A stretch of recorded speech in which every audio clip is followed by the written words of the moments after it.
말씀대로 시작을 하죠. 우리가 지난주 보았던 말씀은 예수님이 사마리아를 지나려고 하셨을 때 사마리아 사람들이 거부하는 일이 있었죠.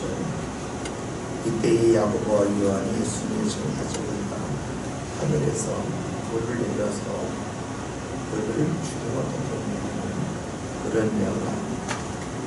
지난주 보았던 것처럼 이것은 열왕기 2장에 나와 있는 엘리야 모습을 떠올리죠.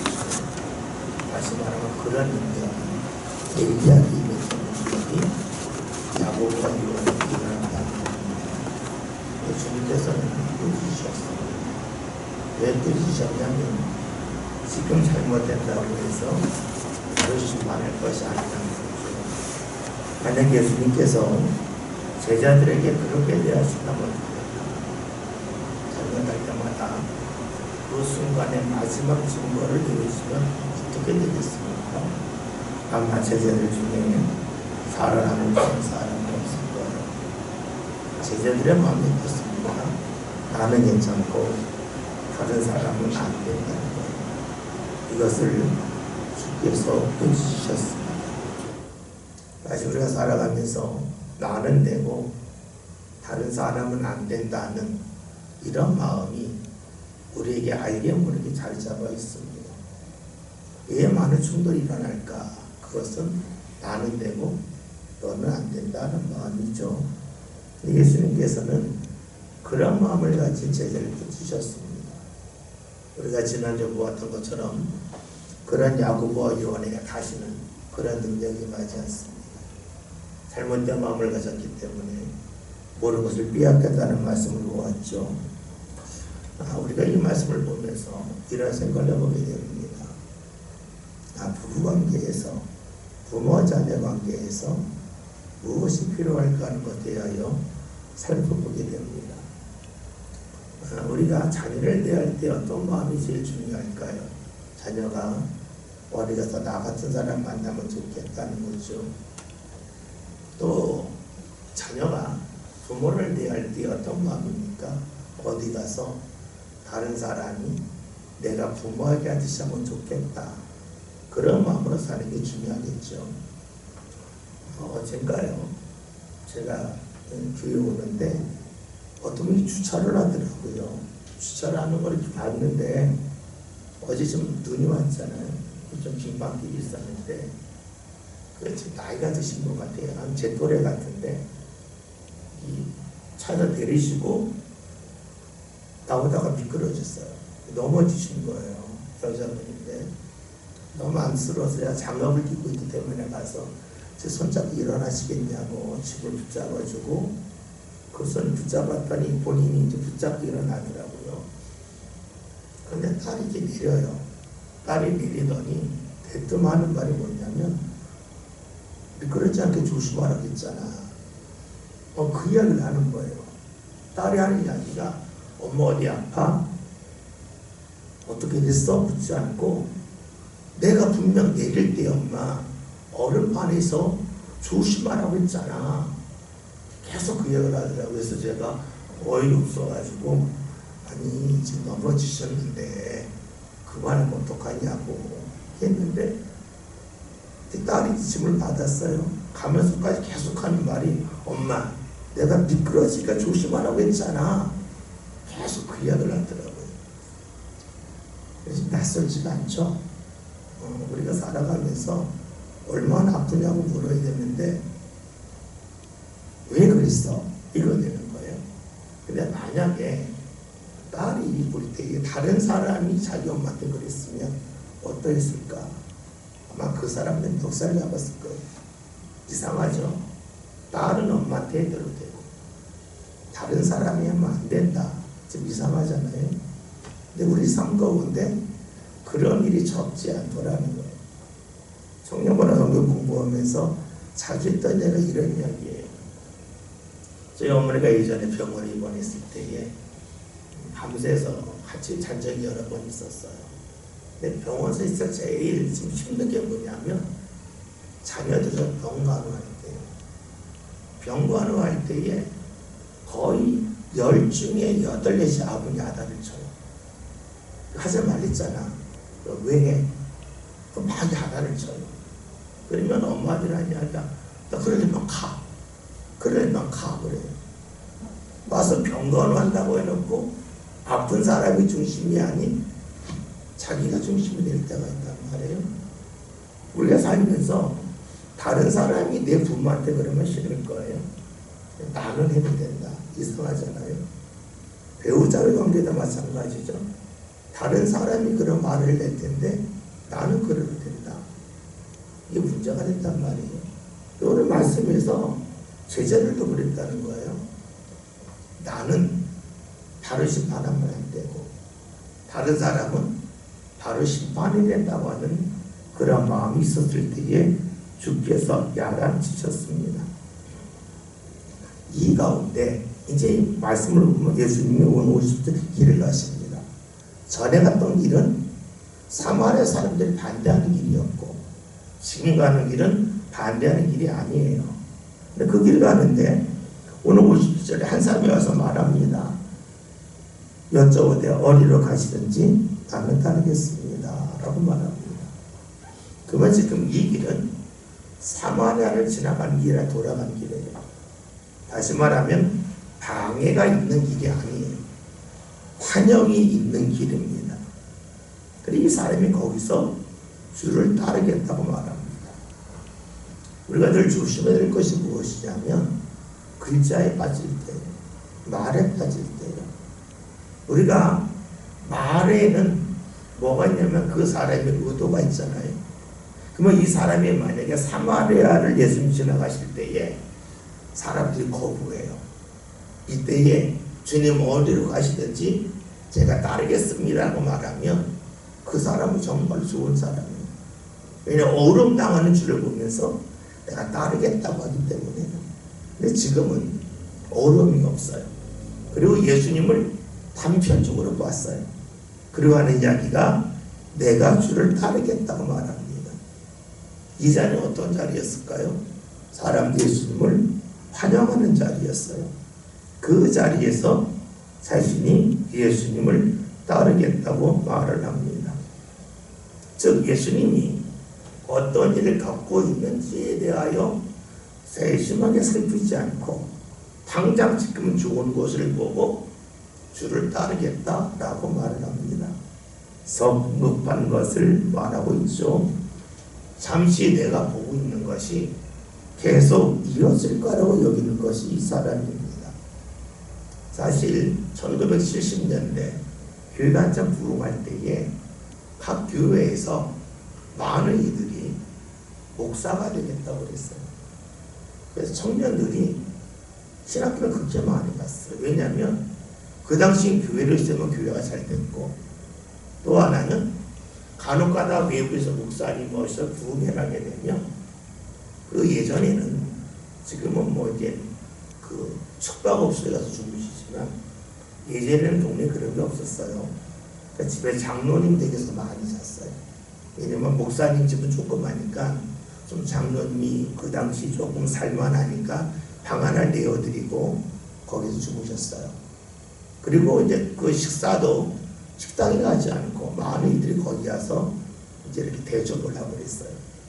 그래서 그런 예전에는 장로님 자녀들이 목사하겠다는 얘기가 그렇게 많았어요. 왜냐면 부흥 강사님 보면 대접을 잘 받으니까 그걸 보며 사겠다는 거예요. 다시 말해서 단편적인 걸 보고 성급하게 판단할 수 있다는 거예요. 오늘 예수님은 그것을 경계하고 계신 거예요. 단편적으로 보고 이것이 계속 이어질 거라고 생각하지 말라는 거예요.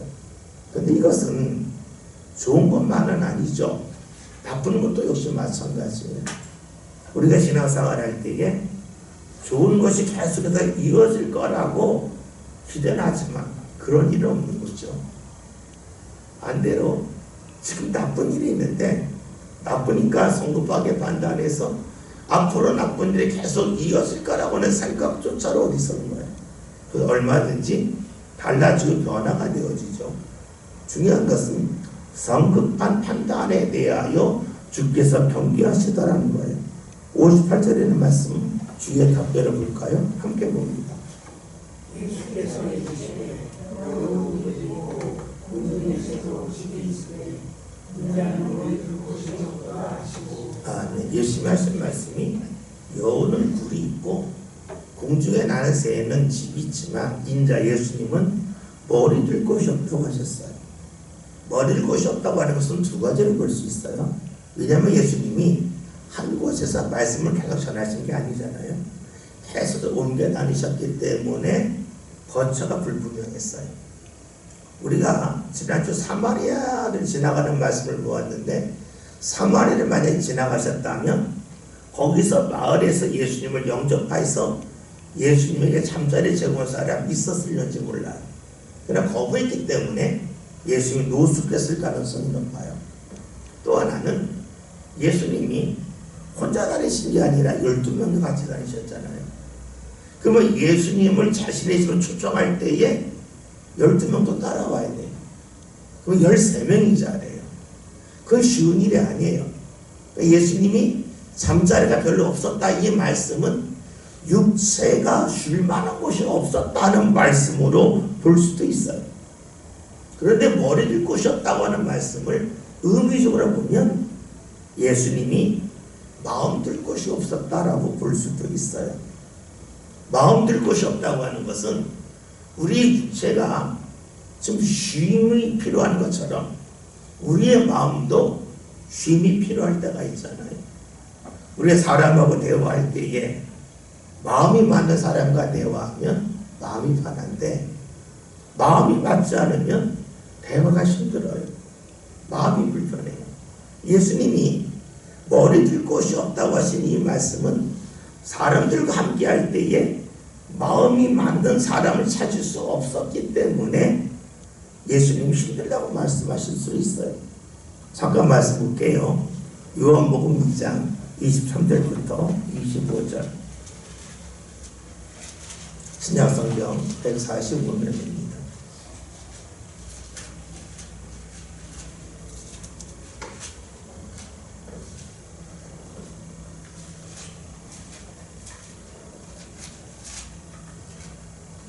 말씀 요한복음 2장 23절부터 25절 한 절씩 듣고 하시고 25절 함께 봅니다. 6월절에 예수께서 예루살렘에 계시니 많은 사람이 그의 행하시는 표적을 보고 그의 이름을 믿었으나 예수는 그의 몸을 그에게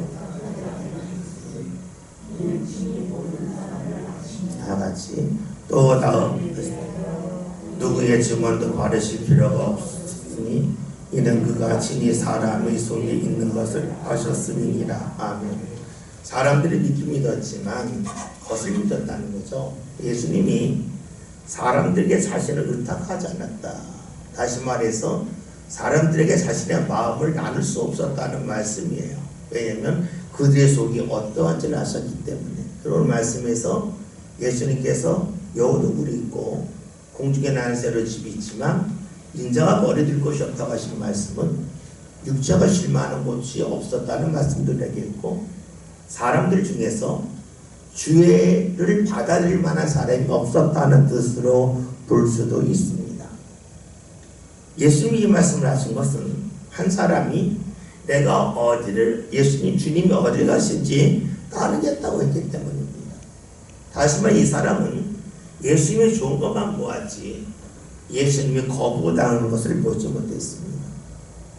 우리가 신앙생활 할 때에 예수님이 거부당하셨다고 하는 이 말씀을 우리가 꼭 기억해 볼 필요가 있습니다.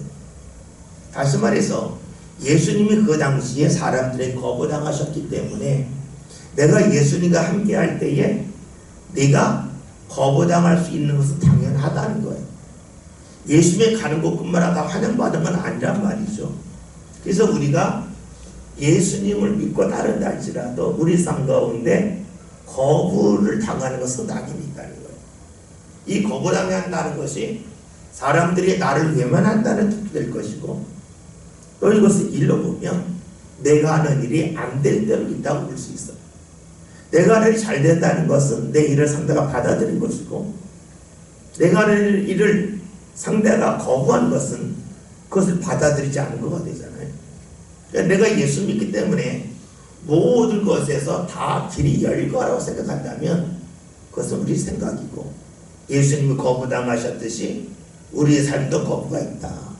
그런데 우리가 예수님을 믿으면서 57절에 나와 있는 사람처럼 내가 어디든지 예수님을 따르겠다고 할 때에는 내가 예수님을 믿으면 항상 거부당하지 않고 항상 좋은 일이 있을 거라고 예상하고 따를 때가 있다는 거죠. 우리가 신앙생활 할 때에 위험한 것 중에 하나가 내가 예수 믿었기 때문에 다 잘 된다 하는 것은 없다는 것이지만 우리는 그런 기대, 그런 소망이 있다는 거예요. 또 하나는 그런 사람들이 자신을 자랑하면서 예수를 잘 믿은 것처럼 생각하고, 또 때로는 그런 사람을 보면서 나는 예수를 잘못 믿었나 보다 라고 스스로를 자책할 때가 있다는 거예요. 근데 성경은 분명히 말씀해요. 예수님도 거부당하셨고 인자가 머리 들 것이 없었다. 오늘 우리가 주를 믿어도 머리 들 것이 없을 때가 당연히 있다는 것을 말씀하고 있죠. 59절 함께 보겠습니다.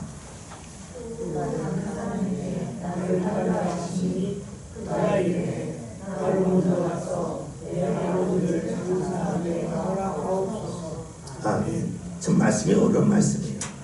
다시 이 말씀은 어떻게 설교해도 참 쉽던 말씀입니다. 그런데 우리가 57절 그리고 59절 61절에 따른다는 말씀이 나옵니다.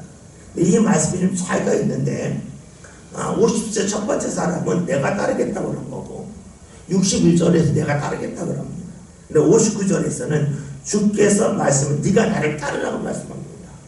다시 말하면 59절에 나와 있으면 주의 말씀을 들은 사람이에요. 나를 따르라고 주께서 말씀하실 때 들은 사람이에요. 그럼 이 사람은 어떤 사람과 같습니까? 우리가 잘 아는 베드로 그리고 네비와 같죠. 우리가 누가복음 5장에는 말씀대로 하면 예수님께서 시몬 베드로가 그물을 던져서 주변에 많은 물고기를 잡은 다음에 주께서 그에게 나를 따르라고 말씀하셨어요. 근데 마태복음에 있는 말씀, 마가복음에 있는 말씀 보면 두 가지가 나와 있죠. 그물을 던지는 이들을 부를 때가 있고 그물을 싣는 이들, 정리하는 이들을 부르셨어요. 그래서 주께서 부르실 때에 성경에 나와 있는 말씀, 어떤 말씀은 그들이 그 모든 것을 버려두고 따랐다는 말씀이에요. 다시 말하면 주님을 따를 때에 필요한 것이 무엇이냐면 지금 내가 하고 있는 일을 포기하는 거라는 거예요. 오늘 말씀에서는 예수님께서 베드로 같은 사람으로 아마 그를 이끌고자 하시는 마음이 있었던 것 같아요. 또 그에게 믿음이 있었기 때문에 주께서 그에게 나를 따르라고 말씀하신 것 같아요. 근데 그 말씀을 듣고 그 믿음으로 반응하려고 할 때에 다른 생각이 들어옵니다. 그것이 무엇이냐면 내 아버지가 죽었는데 장사 지내게 해달라는 겁니다. 이 말씀 읽으면서 이런 질문을 하게 돼요. 그럼 예수 믿는 사람은 장례를 만약에 월요일날, 토요일날 돌아가시고 3일장 하면 월요일에 장례하잖아요. 그러면 주일날 예배하러 교회 가야 되냐? 아니면 장례식장에서 있어야 되냐? 뭐 이런 질문을 던질 수도 있어요. 참으로 어려운 말씀이에요. 우리가 이 말씀을 글자로 해석하게 되면 상당히 힘들어져요. 우리가 예수 다 잘못 믿는구나 라고 생각할 수도 있어요. 근데 우리가 말씀을 읽을 때 늘 조심해야 될 게 뭐냐면 성경에 있는 말씀을 내가 다 100% 알 수는 없다는 거예요. 모른다는 전제 속에서 읽어야 돼요. 내가 말씀을 다 안다고 하는 것은 이게 주의 말씀이기 때문에 내가 주님을 다 알 때 비로소 내가 주의 말씀을 100% 알게 돼요. 단지 우리가 말씀이 어려울 때가 있어요. 어려울 때 어떻게 할 거냐는 거예요. 어려울 때에 이 말씀이 틀렸다 할 거냐, 아니면 어려울 때에 그 말씀을 어떻게 해서 붙잡으려고 할 거냐, 이것은 우리의 믿음이에요.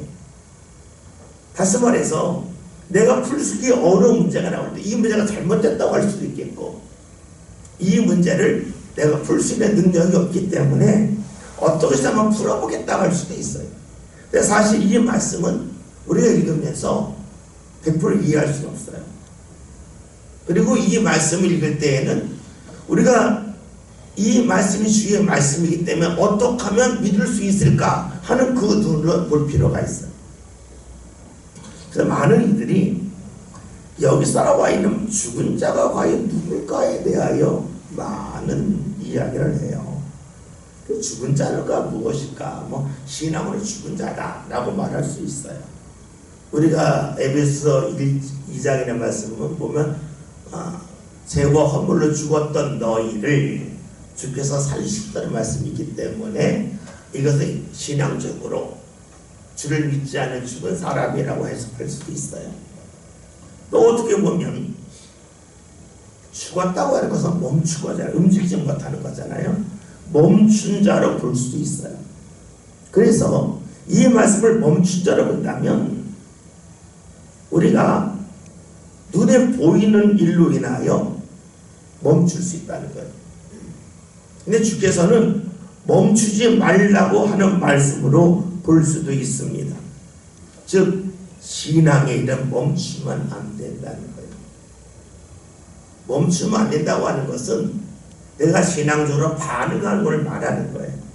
특정한 일을 말하는 건 아니에요. 우리가 몸이 아프면 교회 못 올 수 있잖아요. 그렇죠? 못 올 수 있어요. 그리고 내가 외국에 나가 있는데 거기에 교회가 없을 수도 있어요. 그럴 때 어떡할 거냐. 또 외국에 나갔는데 시차가 맞지 않아서 내가 예배 시간이 지난 다음에 깰 수도 있어요. 뭐 그때 어떡할 거냐. 이런 문제가 되겠죠. 그럴 때 우리의 중요한 것은 무엇이냐면 내가 또 외적으로 무언가 갖추는 것도 필요하겠지만 내적으로 신앙을 중단하지 않는 것이 필요하다고 하는 것을 알 수가 있습니다. 오늘 60절에서 내가 장사하고 나서 주를 따르겠다고 말합니다. 그러면 이 말씀 이렇게 볼 수가 있어요. 내 눈앞에 펼쳐진 일이 있는데 이 일을 내가 정리하고 나서 주를 따르겠습니다 라고 볼 수도 있습니다. 많은 이들이 이런 마음이 있죠. 내가 나름대로 정리하고 내 삶을 깨끗이 하고 주를 따르겠다고 결심을 합니다. 우리 여기서 한 가지 질문하게 돼요. 주님께서 원하시는 것이 정리하고 따르는 것일까? 따르면서 정리하는 것일까? 하는 겁니다. 다시 봅시다. 내가 정리한다고 하는 것은 내 나름대로 주의 문제를 해결하겠다는 거고, 내가 따르면서 정리하겠다고 하는 것은 나는 주의 문제를 해결할 수 없지만 주님을 따르는 가운데 그 문제를 해결하겠다는 것이 돼요. 주께서 주신 말씀은 내가 의인을 부르는 것이 아니라 죄인을 부르기 위하여 왔다고 말씀하셨어요. 다시 말하면 주께서 우리를 부르실 때에는 우리 앞이 깨끗하게 정리되었기 때문에 우리를 부르신 게 아니라 정리되지 않은 우리를 부르심을 통해서 우리의 삶을 정리해 나가신다고 볼 수 있습니다. 이것을 또 다르게 본다면 내가 이 상태에서 예배할 수 없다고 할 수도 있겠어요. 주께서 원하시는 것은 예배하면서 정리되지 않겠냐. 내가 이 상태로 기도할 수 없다고 할 수도 있겠지만 주께서는 네가 기도하면서 정리되지 않겠냐라고 볼 수 있습니다. 다시 봅시다. 정리하는 것을 봅시다. 내가 정리한다고 하는 것은 내 방법대로 정리하는 겁니다. 주를 믿고 정리한다는 것은 주의 뜻 가운데 정리하는 겁니다. 그렇다면 여러분 봅시다. 내가 정리하는 것과 주의 뜻 가운데 정리하는 것은 다르겠죠. 며칠 전에 집에 가는데 우성 아파트 건너편에 그 성우 아파트가 있어요. 거기에 이제 그 사람이 다 철거를 하려고 해요. 근데 철거를 하기 전에 이 사람들이 그 활주로를 세우잖아요. 지나가는 사람들이 이런 이야기는 저기 뭐하지? 한 사람이 이야기 저 리모델링에 한 사람 아니 철거야. 둘이 막 이야기하더니 아니 리모델링이야. 아파트 천지에 리모델링 하는 것 같대. 아니야 철거야. 막 이야기하고 가더라고요. 제가 웃었어요. 왜 웃었냐면 그 앞에 문 앞에 붙여져 있거든요. 철거라고. 사람들은 그 읽지 않고 그냥 자기들 보고 이건 철거야. 이건 리모델링이야. 나름대로 판단한 거예요. 그 앞에 써져 있는 공사하면 써져 있잖아요. 이게 무슨 공사고 언제까지 하고 이래 써져 있잖아요. 거기 보면 철거라고 써져 있는데 그걸 읽지 않고 그냥 철거야 네모델 얘기하고 지나가더라고요. 여러분 봅시다. 그 글귀를 써는 걸 보지 않았다면 우리 내 나름대로 생각이 정리를 합니다. 근데 그 글귀를 보았으면 내 나름대로 정리하지 않고 그 일이 진행되는 순서에 따라 정리를 합니다. 생각을. 마찬가지죠. 오늘 우리가 이 세상을 살아가면서 내가 정리하고 주를 믿을 수가 있고 주를 믿으면서 정리할 수가 있어요. 근데 많은 이들이 어떤 마음이냐면 내가 정리하고 주를 믿겠다는 거예요. 내가 어느 정도 자격을 갖추고 나서 주를 믿겠다는 마음이에요. 그런데 성경은 말씀하고 있죠. 주님 앞에 올 때는 조건이 없다. 자격이 없다.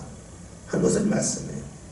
이것은 무엇을 말하냐면 내가 어느 처지에 있든지 간에 주님 앞에 올 수 있다는 말씀이에요. 그런데 오늘 주를 따르겠다고 하는 사람은 자꾸 조건을 제시하고 있습니다.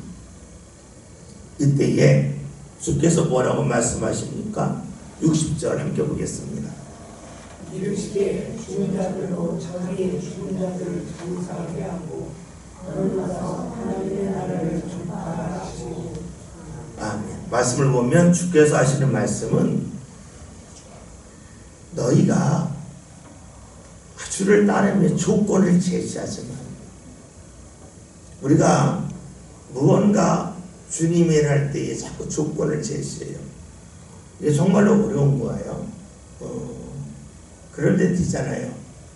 우리 애가 좀 크면 할게요. 크면 할게요. 그러면 물어봐야 돼요. 어느 정도 크면 할래요? 어느 정도 크면 할래요? 분명하게 물으면 쉬운데 크면 하다 보면 다음 다음으로 미뤄집니다. 근데 주께서는 그렇게 하지 말라고 말씀하고 계세요. 61절도 비슷해요. 함께 볼까요? 또 다른 사람이 이르되 주여 내가 주를 따르겠나이다마는 나로 먼저 내 가족을 특별하게 하라. 아멘. 혹시 이 61절 보면 혹시 떠오르는 말씀 있으세요? 구약에서 혹시 있으세요? 없으세요?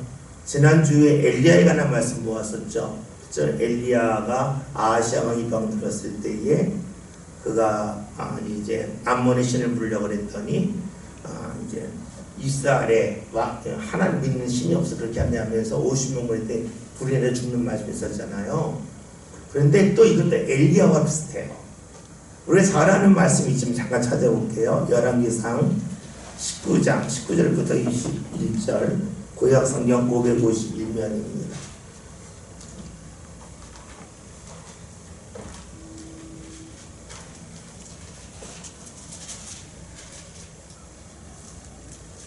열왕기상 19장 19절부터 21절 말씀 한 절씩 교독하시고 22절 함께 봅니다. 엘리야가 거기서 떠나 사바스의 아들 엘리사를 만나니 그 12교리수를 앞세우고 밭을 가는데 자기는 12째 거리수와 함께 있더라. 엘리야가 거리로 건너가서 그릇을 그의 위에 던졌더니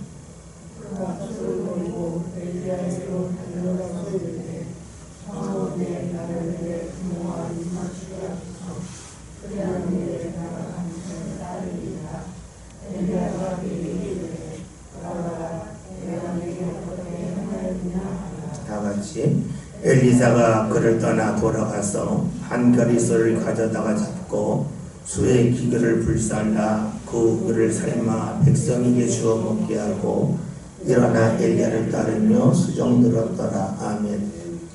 엘리야에 관한 말씀이 연속으로 이 누가복음 9장에서는 예로 제시가 돼요. 하늘 불 내린 것. 또 하나는 가족하고 인사하고 오겠다 할 때 엘리야 허락한 걸 말합니다. 근데 다 엘리야가 그것은 반대로 나가지 불 내리면 안 된다 그러고 또 이 말씀에서는 가족과 인사하면 안 된다는 말씀이 나와요.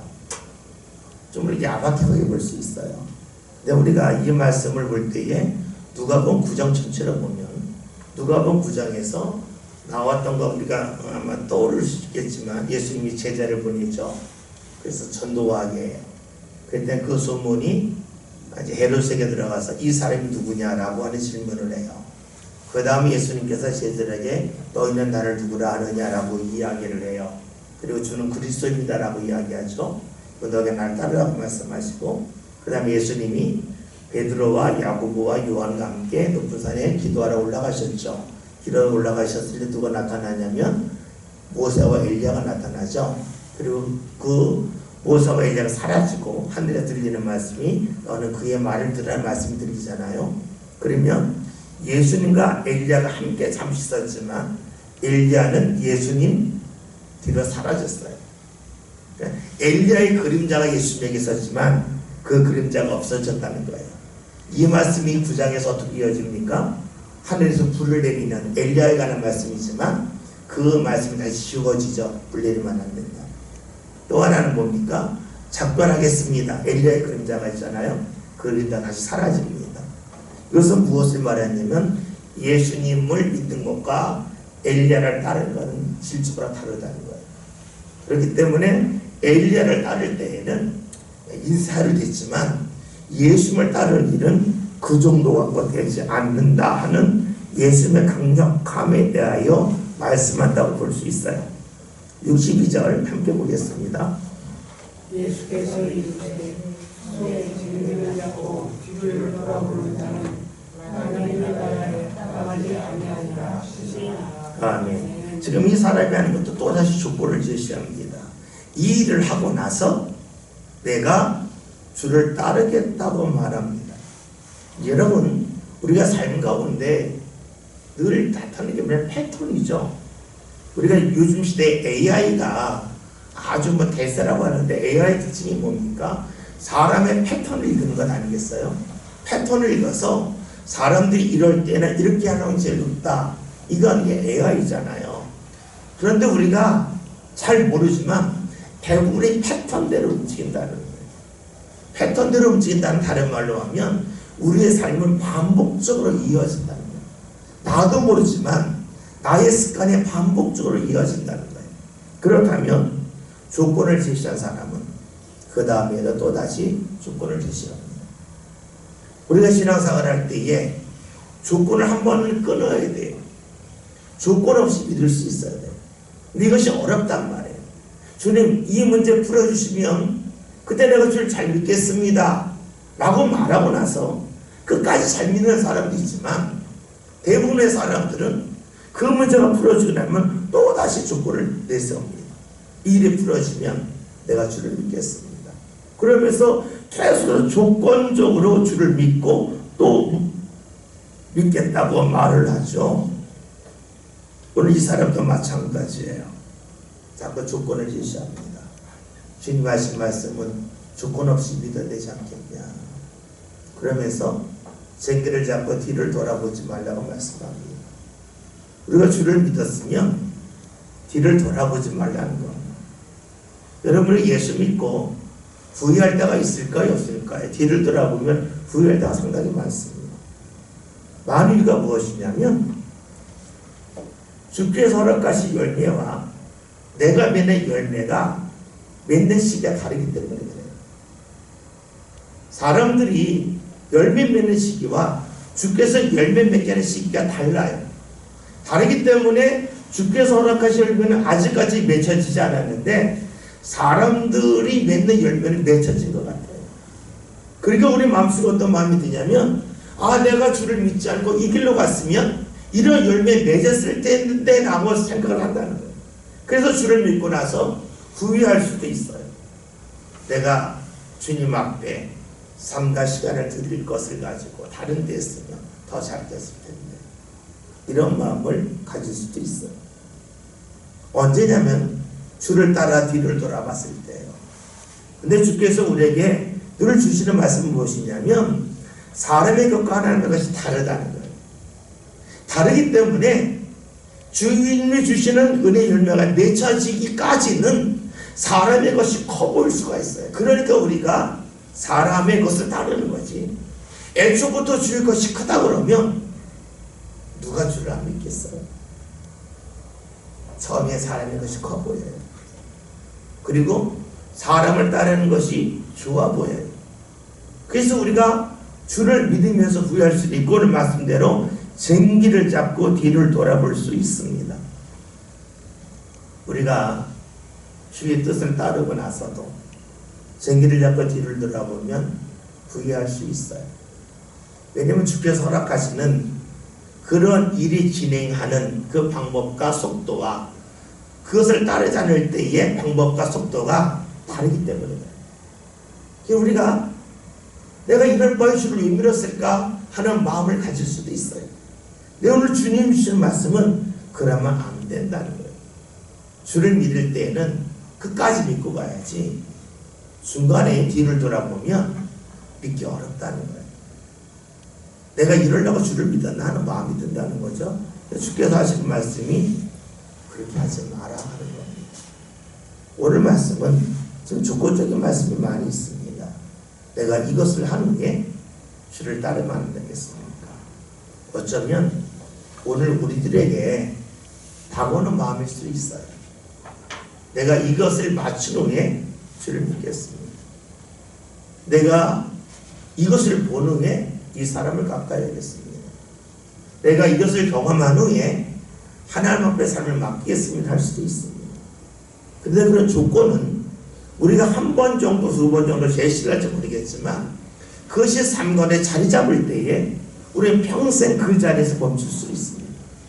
주께서 허락하시는 말씀은 조건 제시하지 말고 주를 따르려 할 때는 끝까지 따르라고 말씀하고 있습니다. 여러분 힘들면 나도 모르게 조건을 제시하고 싶죠. 그런데 그것은 진짜 믿음이 아니겠죠. 저와 여러분 힘들어도 진짜 믿음 가집시다. 조건 제시하지 말고 나 주 믿습니다. 뒤돌아보지 않겠습니다. 주 따르겠습니다. 여러분 그 마음 갖고 함께 주를 따를 수 있는 저와 여러분 다 되시길 바랍니다. 함께 기도하겠습니다.